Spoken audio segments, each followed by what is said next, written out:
Because the fallen women took their meals in their own refectory, and because Conradin had not been allocated any duties in the vegetable garden, where they worked for several hours each day, he had only glimpsed them from time to time.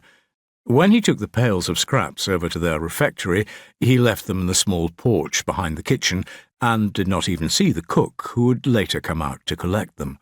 In his second week at the convent, though, he found himself delivering scraps at the precise time that the cook, a somewhat discouraged-looking woman in her late 40s, was coming out of the kitchen to smoke a cigarette. She lived in the village and was not a member of the order.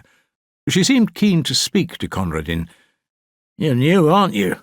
she said as she lit a cigarette and exhaled a small cloud of smoke. Conradin nodded. "I arrived last week," he said. "From the house in Salisbury?" "Yes." He was growing in confidence. Lying was so easy, he had discovered, even if it left you feeling uncomfortable. The cook drew on the cigarette. "I hear you've been doing wonders at the pig farm. Sister Gilbert said something about that. She said you've tarted the place up no end." "I do my best," said Conradin. "Like to come in for a cup of tea?" asked the cook. "I've got some brewing." She gave a toss of her head in the direction of the kitchen. Conradin hesitated. He was wary of any new situation where he might be compromised, but the cook seemed friendly enough, and her relaxed manner had put him at his ease. "I should be getting on with my work," he said, "but—" The cook smiled. "But all work and no play, sister," she said. "You don't want Jack to be a dull boy."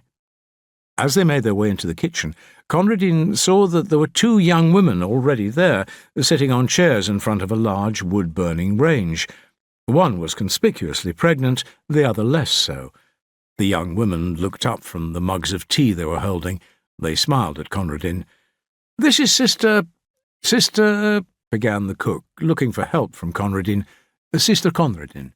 "Ah, yes," the cook gestured towards the young women. "And this is Elsie and her friend Minnie."